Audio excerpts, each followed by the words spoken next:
Hi, everyone, and welcome to McRae's Growth Challenge podcast, Insight with B2B and manufacturing leaders, where we uncover their stories, strategies, and solutions to overcoming growth challenges in their industries. I'm your host, Maria, and in each episode, we will dive deep with founders, CEOs, and industry experts to explore how they scale, innovate, and lead in today's competitive landscape. So let's get started. Today, we have Armin from Ren Scott MFG. Nice to have you. How are you today? Doing well, thank you. Thanks for having me. Of course. Armin, so for our listeners who may not know your company or anything about you guys, why don't you give us a little bit of an overview? What do you do? Who do you serve? And your role as well. Yeah, absolutely. So I'm the Vice President of Commercial and Strategy Development. So basically, I'm responsible for business planning, both midterm and long term. That's forecasting, facilitating our strategic plan and where we want to take the business, and then on the business development and sales side. Renscott Manufacturing is an advanced manufacturing company located in the Boston area. We do both CNC machining and we do metal 3D printing. We serve mainly critical industries like aerospace and defense and semiconductor. We also have roots in automotive, and that's an area where, although that's where a lot of the work was as a company started, and it's an area that we will shift away from a little bit as our capacity is attributed more to the growing space industry and electronics, things of that nature. With so many of the components that you mentioned right now that you guys are responsible for, I'm sure technology and the modern world has really affected it.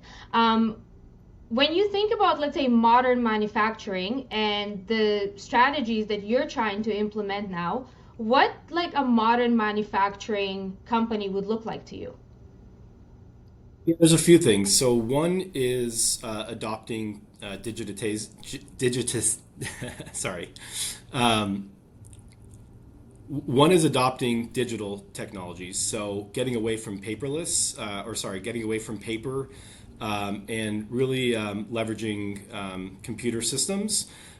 So we have a paperless ERP system here that takes care of all of our work orders, our customer information, our scheduling, and it ties into our financial dashboards. And so we do everything through that system.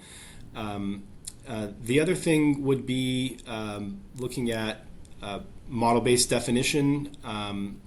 Really trying to work with the customers' 3D models and designing our parts and designing our processes around that, and having that digital thread from the inception of the part through the manufacturing and inspection to when we deliver. We also use a little bit of automation in our shop. Most of our machines have some level of automation where we have several stations that can hold fixtures. So as parts complete, they can come back out into a station, and then a new fixture can come into the machining chamber to be machined.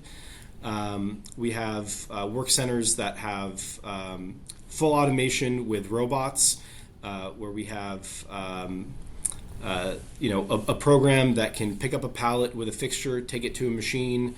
Once it's done, it'll come pick it up and bring the next one. So we can get a lot of utilization beyond just a single shift, where we can run overnight, we can run over weekends, and also leveraging AI.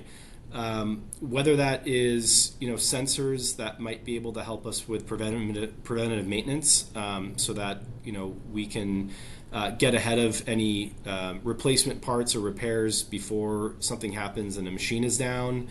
There are certain AI use cases for design and programming of the machines.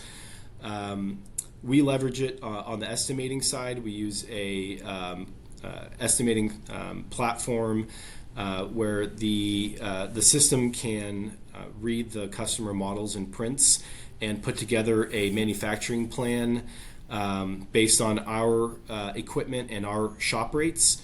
And then it really, takes 80 or 90% of the estimating time out of it, where we can just come in and tweak a few things and put a price out so we can quote our customers more quickly. And as far as future AI use cases, one thing that I think would be really useful for manufacturing companies, especially where the demographic right now, it's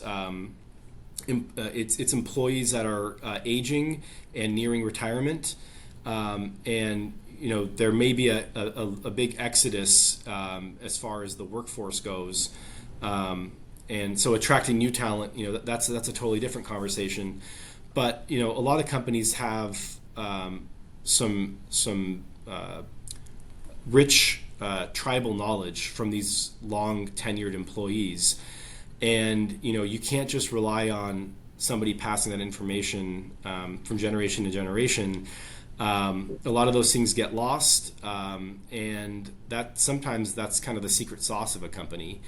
And so really being able to convert your knowledge base into like an internal GPT, something where all your documentation can be in a centralized location, and you can have ways to get that tribal knowledge into the system, and then have it extrapolated and used by all your employees. And as new information is learned, that goes into the system, and over time it just becomes richer and richer. So I think that's a really good use case for AI as well for manufacturers. Isn't it so fantastic when you have one hub where all of it lives, and now you don't have people popping into your door from different departments asking for little pieces and just distracting you from the flow that you were doing before, right? It's so nice. Exactly. Yeah. It's like just go and ask it makes ChatGPT.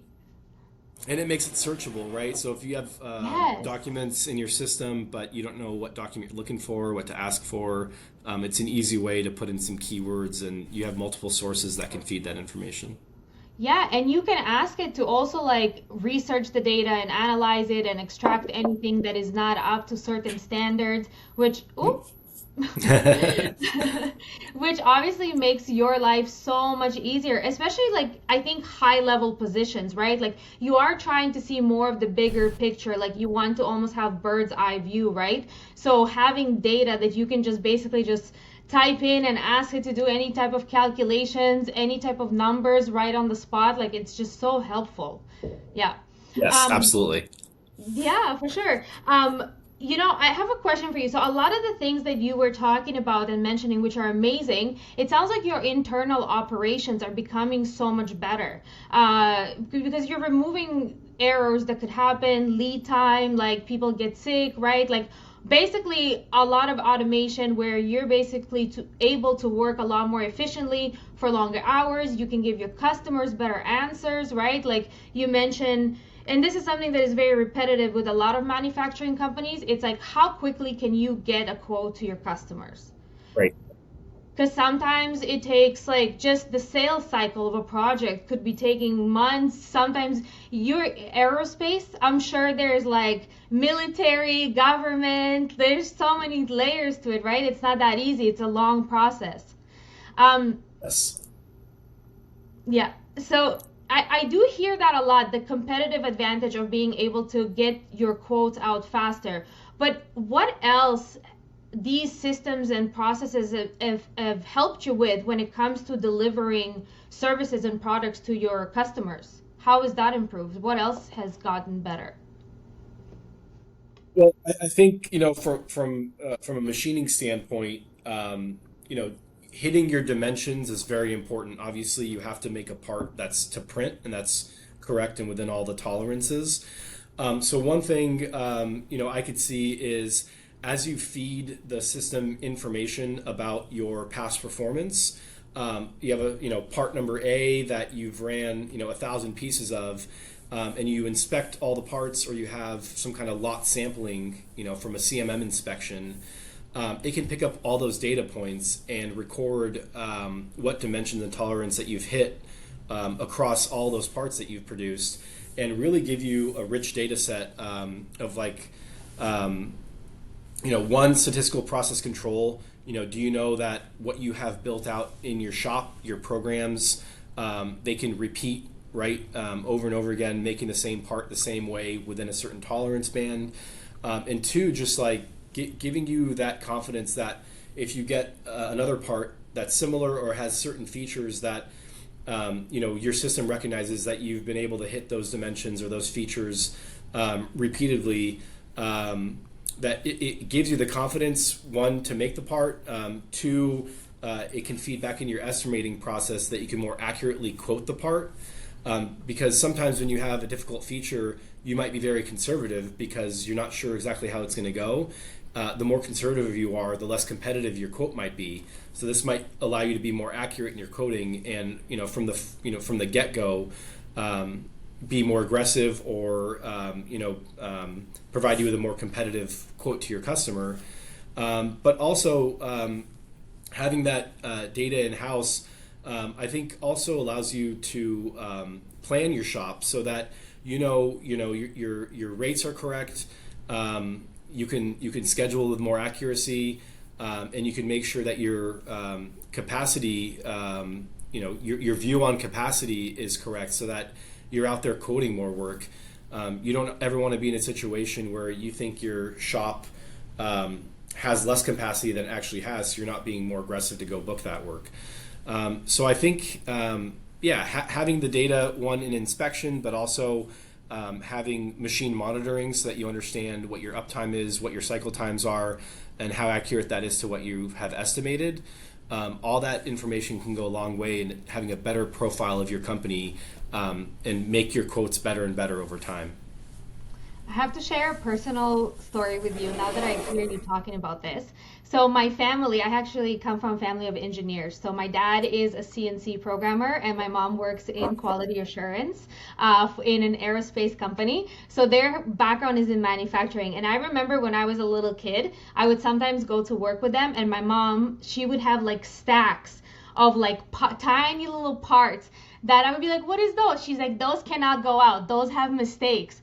And I can only imagine, like, this was 30 years ago. So I can only imagine where it is now with all the technology and the accuracy. Like, you don't have like trucks unloading tiny little parts that are all inaccurate and like you have to send them back, right? So hearing you talking about this, like that brings me memories of like when I used to go to work with my mom and like see these like stacks. So, and from a material cost, like just so much less waste, right? Like waste of people's time and just machinery and like actual materials, right? Like you're just saving so much time.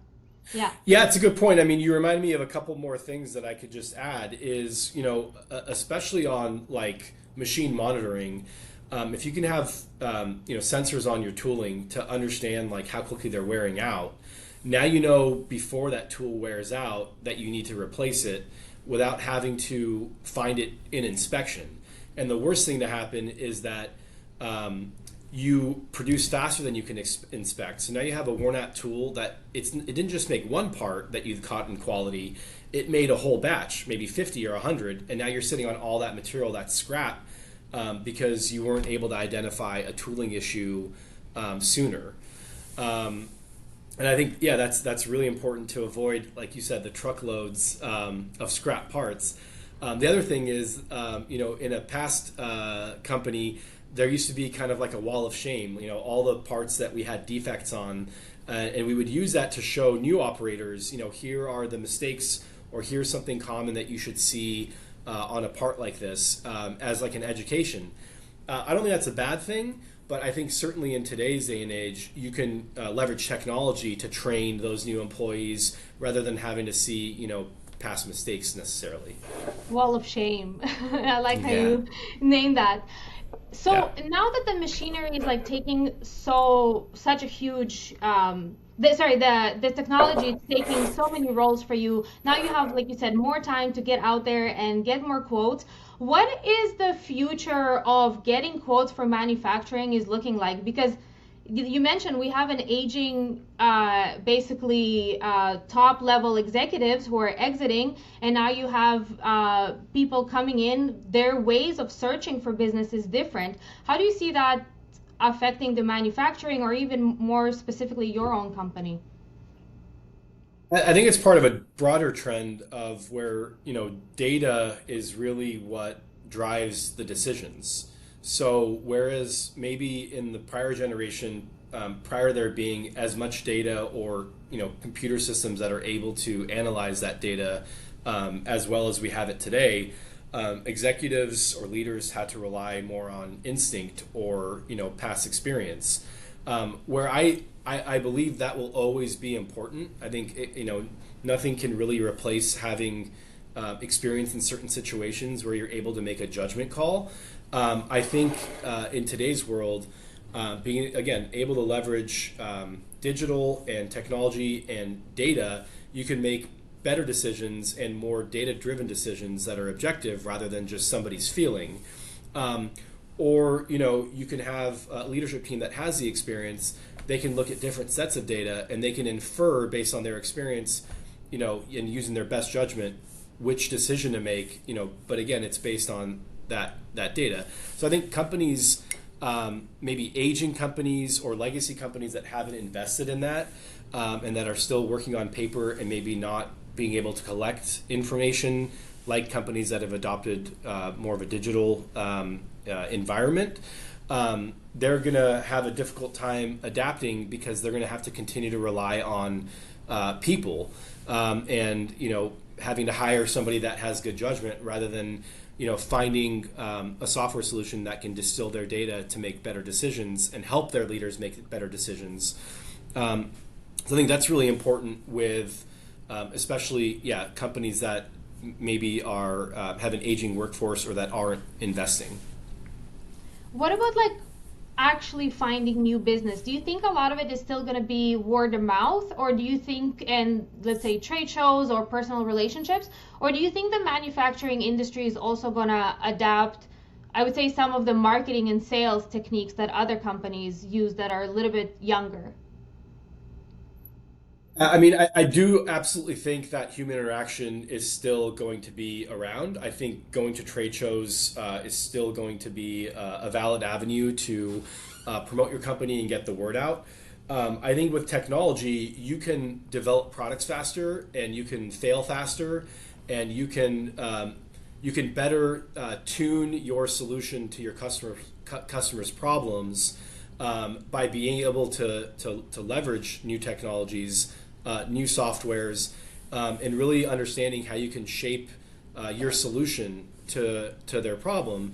And then I think from a marketing standpoint, it's demonstrating those use cases. So maybe it's not a physical, line card, handing that out, but maybe it's, doing demos and then building, media around those demos and telling a story that's targeted to your audience. So you might have a defense customer that really has a problem making this particular type of part or getting enough of it in service. You can demonstrate how your solution is able to build that product from design through your development cycle into your production. You can also share how you're leveraging technology to increase your capacity to be able to meet that demand. Yes, in a lot of cases you have to invest in more equipment, but in a lot of cases you might be able to invest in technology to better utilize the existing equipment you have. And I think it's really, so I think it really comes down to storytelling, and the companies that are doing a really good job today are the ones that are very focused on finding their customer's pain point and then building the products and solutions that can, that can solve that problem, and then showcasing it. So again, demonstrating it in the field. So you see a lot of new startups in the defense world. They're not just building a prototype that takes them a long time and then displaying it. What they're doing is they're building 10 prototypes and then they're deploying it in a field setting, and they are capturing footage of that, and they're sharing their failures, and they're sharing the journey along the development, to where they have something that now works, and that ties directly to a problem that a customer or defense agency might have, and that I think is a lot more impactful than maybe a legacy way of getting a requirement, showing that you can build it and then displaying it. You're actually you're iterating and you're rapidly developing things, and then you're showing how they can work in real life. That has been a big trend that I've been hearing about from guests on the podcast, is that they're utilizing technology to demonstrate their products faster and better and in more interactive ways, as opposed to just like, here's a print of the part, isn't it great? Like, so definitely I hear a lot of that. When it comes to actually like finding the people like to demonstrate it in front, like when you have such a mature industry and company, I think like for small guys, new companies like you mentioned in the defense like field, the startups, it must be so hard for them to like break through, because you have companies that have been around for tens of years now, and they have an army of people who can produce new products and stuff like that. Like, it must be so tough for them. Do you see a lot of new little companies showing up everywhere with better solutions, or?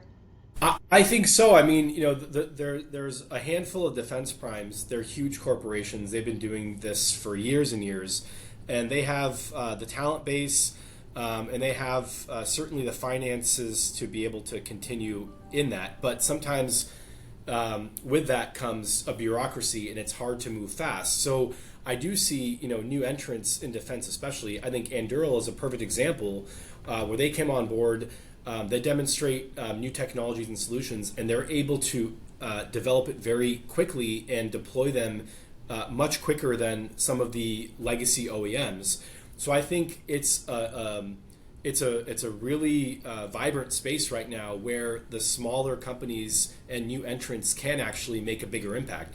I think the Department of Defense or Department of War, they're looking at being able to rapidly scale and develop new technologies. You can't only rely on the existing companies to do that. You need a whole army of new companies that are maybe focused in different areas, right? So each one does a different thing.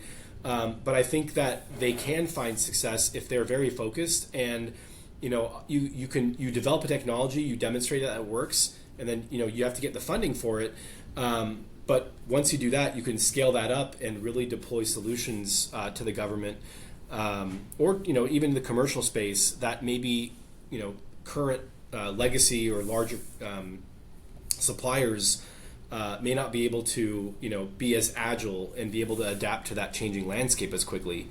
We're a small company, and we're competing for all this new work, and basically where we're trying to differentiate is by leveraging our technology and basically showing that like we have a workforce that has adopted technology and that can work in this new world, and we have a workforce that we have leadership that continues to invest in modern equipment. So our equipment is new and it's young in its life cycle, so it's going to be around for a long time.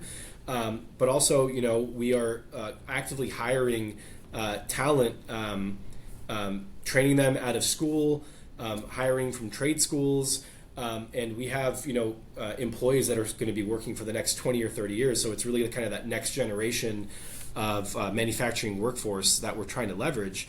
And I think that's a good story for companies that are looking for a fresh and new supplier, is that we're willing to work on the difficult parts, and we have the talent to be able to make the difficult parts. Being in the Boston area, we can't always compete on low cost. What we can do is hire smart engineers who can take on the most critical and difficult parts and find solutions for our customers that way. Almost like a customizable solution. Yeah, absolutely. And you can adapt it to different customers. Yeah, that's really great. It sounds I know that earlier we chatted a little bit before we started recording. You mentioned that you've been in this role for 9 months. And then early in the conversation, you mentioned that in the previous company, you were working where there was like a wall of shame compared to now. Things are just digital and you base it on data and just education. It sounds like you almost made a transition from like an old school type of environment, and now you're in a role in a company that sounds where modern thinking is definitely like at the top, whether it's like for systems, operations, demonstration of product, new talent, solutions, everything. So you almost like glow up when you talk about these new things that you guys are adopting. What else, like over the next, like let's say 10 to 20 years, what are you hoping to see change more in the industry? Well, I think where I'll start is, and we're transitioning talking about technology. I think it's really important to mention, with all this new technology and everything being digital, cybersecurity is very important. And so, especially on the defense side, we're seeing a lot more requirements come down for CMMC compliance. And soon, companies, if not already, they're going to require that companies are certified to being CMMC compliant. So I think it's really important for anybody out there listening that's been thinking about it. It's something that you should look into. There's a lot of third-party cybersecurity providers that can help you along that journey. Yes, it will be a little bit of an investment, but it has a huge ROI, because the companies that are not investing in cybersecurity are going to be the ones that are not going to be able to compete on new opportunities anymore. And so I just want to make sure that's really important. As we leverage technology, we have to make sure that we're safeguarding that technology. And it's going to really be kind of, table stakes. If you even want to be in the conversation, you have to have those, that compliance and those certifications. And I do see that as a trend going forward, because again, the legacy companies that are not investing in that, that have an aging workforce, those are the ones that aren't going to be around, because they're not going to be able to compete. On an apples to apples comparison from just having the modern tools and the equipment, but also just not having the safeguards in place where a customer can trust you with their data. And so I see that being a trend that continues over the next few years, and it's going to really reshape the landscape of who, the competitors are going to be in 5 years. They're going to be different than the competitors that we had 5 years ago. I think certainly it separates the winners and losers, the ones that are going to be investing in new technology and equipment and being cybersecurity ready.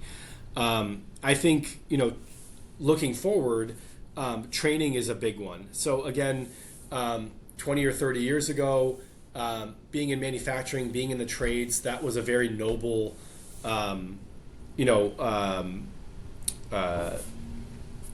profession. Occupation. Yes.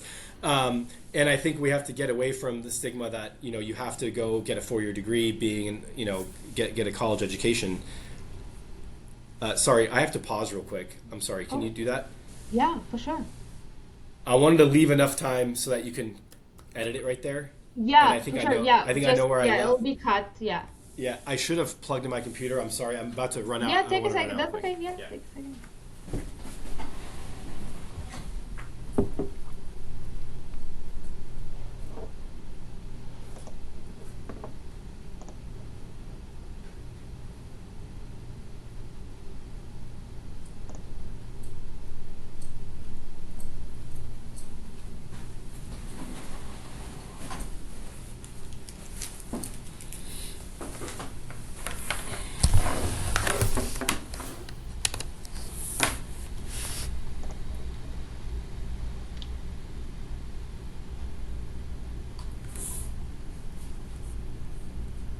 Okay, sorry about that.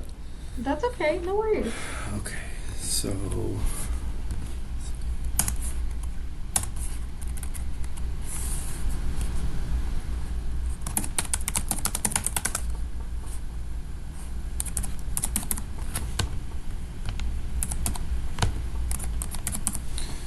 okay. Okay. Awesome. Yeah, let me make sure I have the same background. Okay. Attention to detail, like a true engineer. Should I just pick up and then you guys Yeah, will? go ahead. Yeah, go Okay. ahead. Get started. Okay. Um,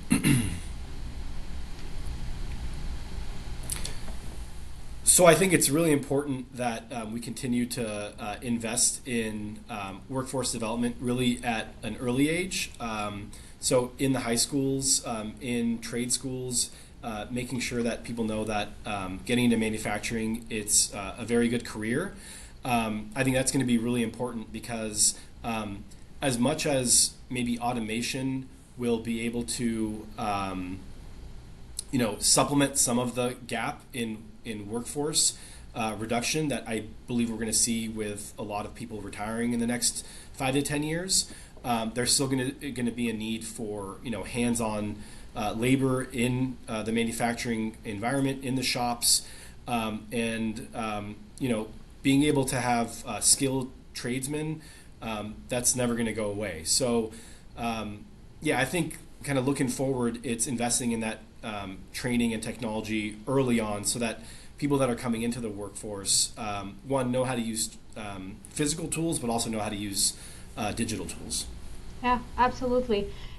And that is so common across all industries because everybody's implementing technology and AI. And one thing that we like to say in our company, AI is just going to take care of like all the tedious things, but human creativity has not been replaced yet. And that's on all aspects of things. Like no matter how much AI can write and whatever, it's still going to make mistakes. It's not going to be able to think like, even if it's able to give you strategy, it's still not going to be like creative. You could use it as like a starting point that will then kind of you can build from as you have the human creativity and skill set, but it definitely has not replaced all of that yet, and I don't know if it ever will, right? So I agree. I think it provides structure, and I think it's more than anything, it's an accelerator, right? It's like putting fuel on the fire. It just makes it flame even more than it already does, right? So it's like you take your skills and you can just use AI to leverage that and accelerate your skills.